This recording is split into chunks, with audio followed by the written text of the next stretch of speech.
Welcome back to Focus Today, and what a delight. It's been a while, but we are happy campers to have back with us today Meeke Addison. She's the Director of Communications for Urban Family Talk, a division of the American Family Association, and I think one of the great resources of our day. AFA.net is their website. AFA.net, you can go there, unbelievable information, and support them, and you can sign the petition. We'll talk about that. But she's back from a maternity leave. Let me see if I remember right, Meeke, number 5. That's right. That's exactly right, Perry. Did we get a Josiah, a Moses, a Nehemiah, or did we get an Esther or a Ruth? What did we get? We got a Samuel Witter, and we call him Sam Witt, if you can believe that. Now, if you're the kids actually call him Sandwich, and that's fine too. But his name is Samuel Witter, and he is healthy and growing. Congratulations. Thank you so much. Number 5? Number 5. That's right. That's right. Baby number 5. We're doing our part to make America great again. Yeah. Well, guess what? I'm going to get your husband a night job. Well, what about me, Perry? Remember, I'm there during the day. I'm there this is my day job. No, okay. It's great. It's great. Nice to see you. Well, congratulations. Thank you. Hey, a couple of things. Give us an update first on the Target boycott. What's going on? Well, we have 1.4 million people who have signed the pledge to boycott Target. And I would say that this is the time of year that we ask our supporters and anybody who cares about the safety of men and women and boys and girls as they go into bathrooms inside a shopping facility, that you double down. This is the time that we're saying, listen, you have options when it comes to your shopping, and you don't have to subject yourself to Target's social engineering or their social experimentation. And so we are saying, not only are we excited that people have signed the pledge, but also that people are not shopping there, because there's a step after signing the pledge is that you actually don't shop there. And we know that this is affecting Target because Target is pulling out all of the stops. I mean, offering coupons and incentives to get people into their stores. But this is the time where the American public has the opportunity, and I would even say the responsibility, to say, you know what, you keep your social engineering inside your own homes, but don't force this on people who just want to go and buy a dress, or who want to go and get a loaf of bread. It's just not the place for that. Well, a couple things come out of this, Meeke, and you can update us. There has been some problems since they've gone to the gender-neutral bathrooms. There has been some issues and even some lawsuits that's come out of that, number one. Number two, their sales are down, right? Yeah, we are seeing the American people speak with their dollars, and Target is feeling this. Listen, any position that Target would maintain would not be based on what is in the best financial interest of their shareholders. The position that Target has right now is the result of social pressure. We have shifted in this country so radically that you have a company that is willing to sort of go over the cliff for the sake of a social position that is not a popular position, to say the least. But yes, their bottom line has been affected. We understand that shareholders are concerned about this direction that Target has gone in. And then what I would say, maybe more importantly, for patrons, those who would shop there, would be the fact that you have people who already started taking advantage of Target's, communicated position, that a man who, I don't know if your viewers understand this, their position is that when you walk into their store, they will treat you in a manner that is consistent with what you proclaim that day. So you walk in and you look like a man, but you say, today I'm a woman. You can use not only their restroom facilities, but their changing rooms. So we have seen people taking advantage of this, filming women as they're trying on clothing and putting, just as we said, people say, oh, you're fear mongering, this is not going to happen, why don't you live and let live? But I mean, you think about this, you have someone who is mentally unstable, or someone who seeks to prey on innocent children or defenseless women. This would be the route that they would go. I mean, it's the path of least resistance to just walk in and say, you know what?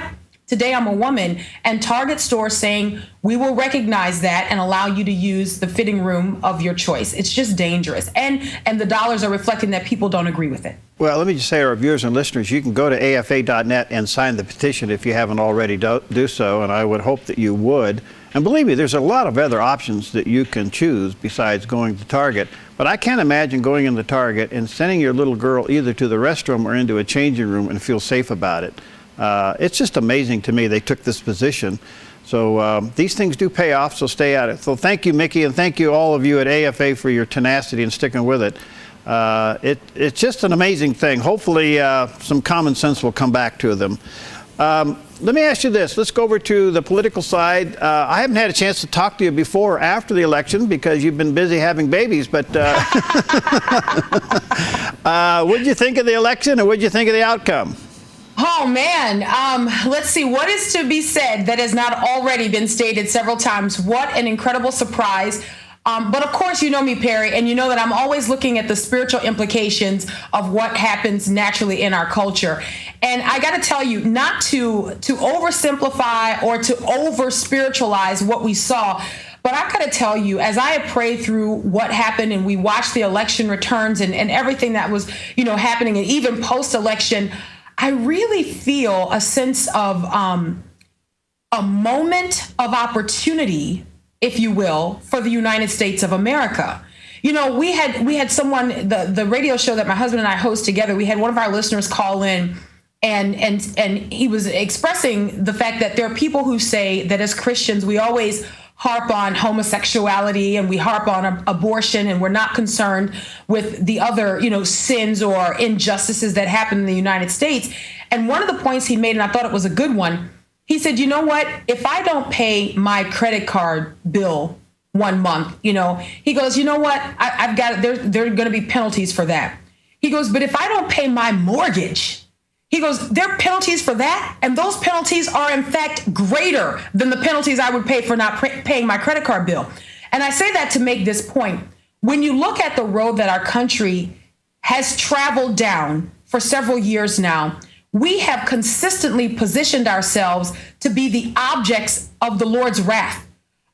We have positioned ourselves to be, to put it biblically, plucked up by the Lord as a nation.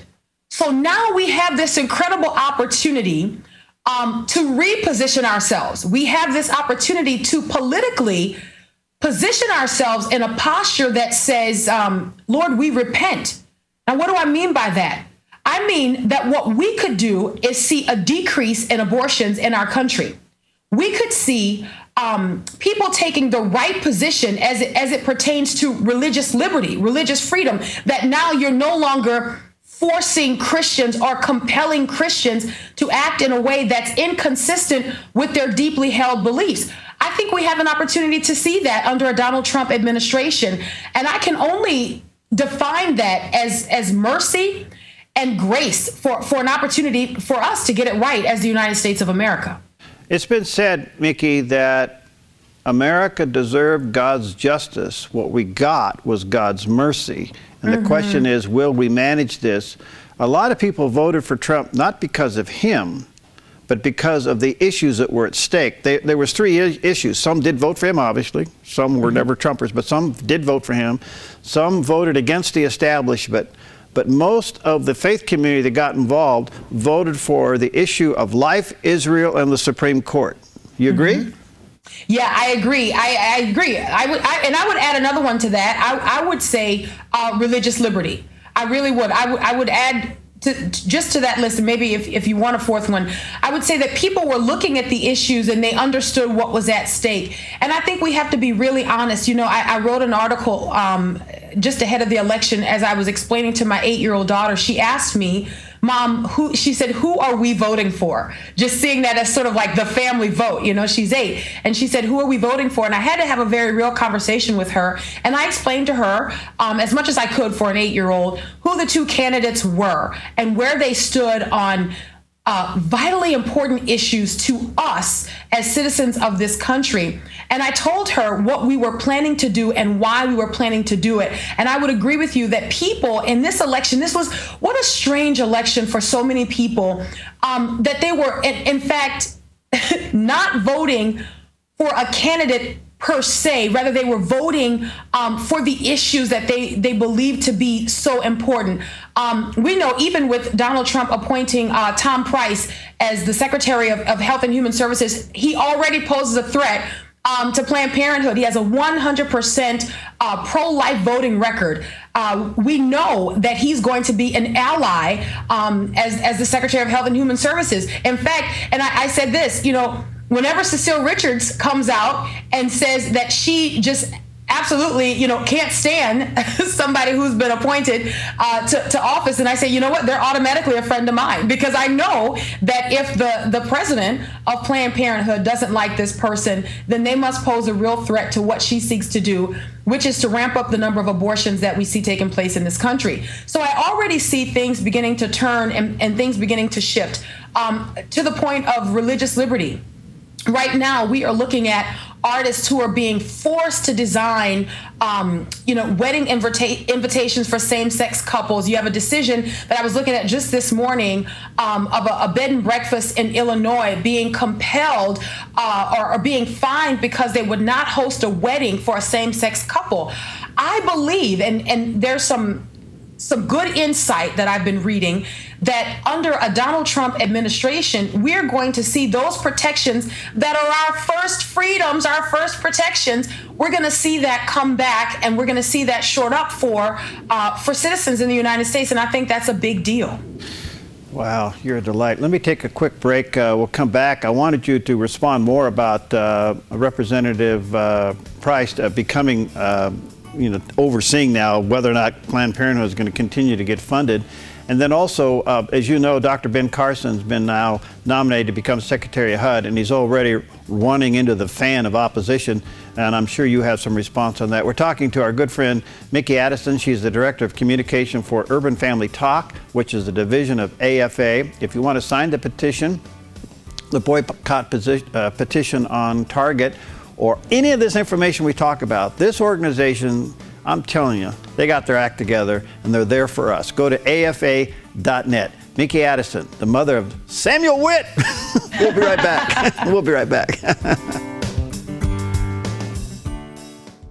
I'm Paulina Leiser, producer of Focus Today. Thank you for watching this video, and make sure to check our other videos at theDove.us.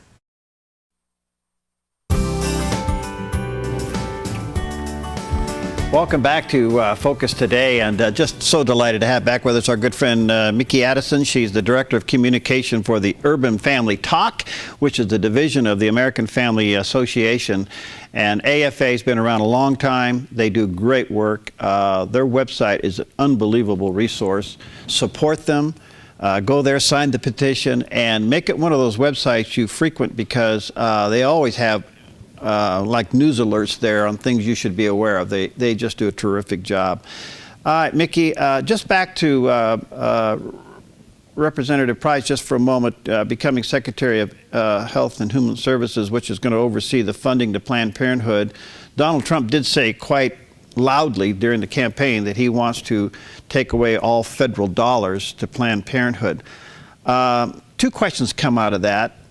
Can he pull that off as president? And two, what would that do to Planned Parenthood?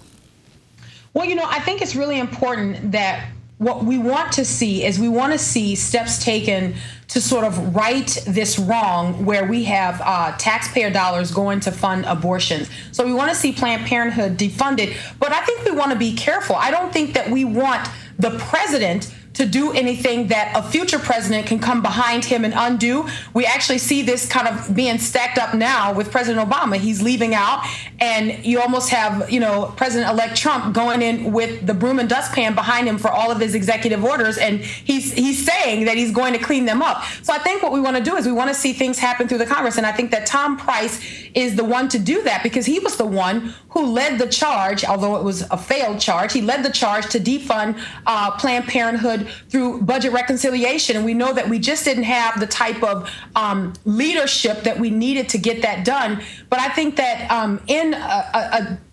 Secretary of Health and Human Services, Tom Price, heading that up, I think that we could see that happen. I think there's enough pressure, if you will, from Americans who are saying, you know what, we don't like this. This is, and I think now with that pressure being wrought upon those who represent us, who are tasked with voting through and pushing through acts and bills that represent their constituents, I think we could see that happen. Now, what does that mean for Planned Parenthood? Well, I think that they would say, oh, we can't survive. Planned Parenthood has millions upon millions of dollars that they get in private donations, that if they want, to have financial support for life-giving procedures that they provide, which we now know are very few. They say that they provide cancer screenings. We now know that they don't. That's a lie. Then they have enough money for that. But what we're saying is that, no, taxpayer dollars should not go towards funding abortions. I think if Donald Trump stays true to that, then we'll see the effects of that, not only in Planned Parenthood, but in our culture. This culture of death that we've seen where the blood of innocent babies cries out from the ground. I think that we're going to see some major shifts. I actually believe, Perry, that we're going to see the effects of this reflected in our economy because we do right by those who are innocent among us. You're absolutely right. It's been said that Donald Trump needs to govern like he's going to be a one-term president, but actually he needs to govern fast over the next 2 years because then you have an election that could impact Congress. So this is such a high priority in so many people's list that I would say Price and others have to get on the ground running with this. But I am concerned. It did come up against Paul Ryan, didn't go anywhere. Mitch McConnell didn't go anywhere. Do you think Representative Price can put the heat on these guys? I absolutely think that he can. And let me say something. I don't know very many people across the political landscape who didn't look at this election and say, oh boy. So I think that Paul Ryan and Mitch McConnell, I think they looked at this election and they thought, oh boy, we're actually going to have to do something because the voice of the people is spoken. And so I think when you have that kind of pressure, because see, you had the voice of the people, but you didn't have the representation of the people, right? I think now in the highest office, you've got the representation of the voice of the people. So I think what you're going to see is you're going to see some people forced to make some moves or they're going to lose their jobs. And I think the American public has made that very clear. Yeah, I would hope that Donald Trump would do an old Ronald Reagan trick, and that I would go right into Paul Ryan's home district and campaign for the issue, and I'd go right into Mitch McConnell's home district and I would campaign for the issue, put them on notice. All right, let's go over to Dr. Ben Carson. He's been nabbed for HUD secretary, and I can't think of a higher, more positive, inspiring message than his story to go to work in the inner cities. Your thoughts? Let me say something, and then I'll pivot back to your question.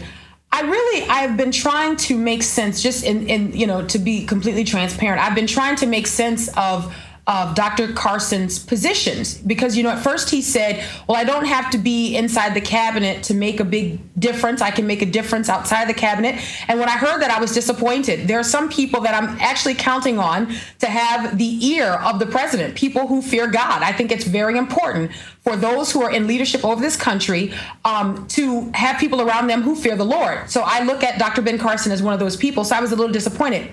Then we see a toggle back and he's saying, yeah, I'm considering this appointment. And now we see that he has accepted this appointment as the Secretary of Housing and Urban Development. I think he's totally capable, and look, he is the only, as far as we know, HUD secretary that actually lived in public housing. So, I don't know how much more qualified you can get than that, not to mention the fact that he is brilliant and that he has something that a lot of people lack in politics today, common sense.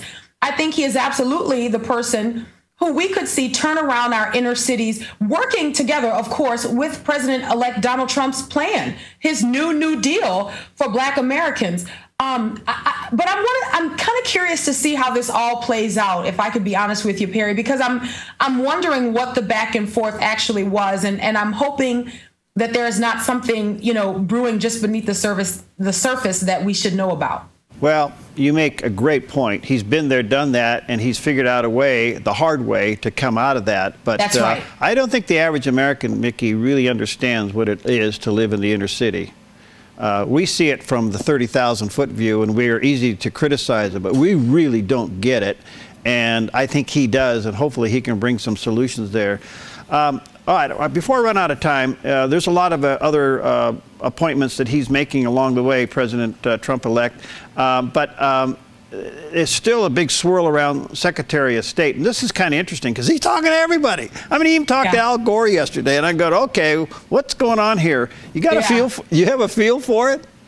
No, I don't. And I got to tell you, I'm watching it just like everybody else. It is really sort of like reality television, which we know he's good at. But I would like to announce that I'm being considered for Secretary of State, and I'll let you know. No, I'm kidding. I'm not. But there is a long list. There is a long list of people, and we thought that the list was shrinking, and now we see that it's growing. I don't know. I don't, and we're trying to figure it out. But, you know, he tweets. Our president-elect tweets. So he is, to say the least, unconventional. And I think there are a lot of people who say, you know, we just don't know. We don't know. And I don't know if he's throwing out names to sort of get a response, because we know that he consumes news media. We know this. So we know that he's actually paying attention to what people are saying. I wonder if it's just to kind of get a feel for how the American public feels about some of these potential appointees. I don't know. I'll tell you this. I know that my husband, in particular, has a problem with Mitt Romney. You know, he says, you know, to have come out and said the things that he said, he doesn't know that, or he's not convinced that he should be Secretary of State. But we'll just have to watch and see. Well, it's interesting to watch because he's swirling around. He's talking to a lot of people, and you know, I have to give him the benefit of the doubt. I don't think he's stupid. At the same time, he's neutralizing a lot of his critics by bringing him to Trump Tower. Whoever thought we'd have a video cam, a webcam at the elevator doors at Trump Tower? It's amazing. I'm telling you, if you want transparency, this is it. I mean, we get to see day in and day out who's coming in and out of those elevators, who's going in and out of those elevators, and it is fascinating to watch. But I tell you what, you know, he's not a stupid man, as you pointed out. And I think that the more we get to see what he's doing, and the more he kind of positions himself and carves out the type of president that he's going to be, I actually think, by God's grace, there are blessings to be enjoyed by all Americans under a Trump presidency. And I think we have yet to see that, but I'm confident that we will. I think you ought to be Secretary of Family Development. I'll put your name in. Thank you so much. We are certainly developing the American family. Yeah, yes, we are. You're adding to the number. That's a good thing. Let me, one quick question, and I only got about a minute. It's not fair, but do you think that the faith community can heal? Because we are pretty divided over this election. Oh. Yeah, I think we can. I think we can. And I'll tell you what, I actually think that we'll start to see the healing as we start to see some of the policies roll out. And that's why we should remain prayerful. I am prayerful and I am hopeful that what we see come from this Trump administration, not that it will validate how many people chose to vote or the positions that they took, but that it in some way will assuage the concerns that people had about the character of Donald Trump. All right. Mickey, we love you. Good to see you back. And Merry Christmas to everybody there at AFA. If we don't talk sooner, let me say to our viewers and listeners, go to afa.net. Incredible website. Sign the petition there to join the Target boycott. Thank you. Say hi to Samuel. What do you call him? Sure will. Sam Witt? That what you call him? Sam Witt. That's what we call him. And your kids call him Sandwich. Sam Merry Christmas to you and your family, Perry. We appreciate you here. All right. You too, Mickey. God bless. All right. We'll see you next time on Focus Today.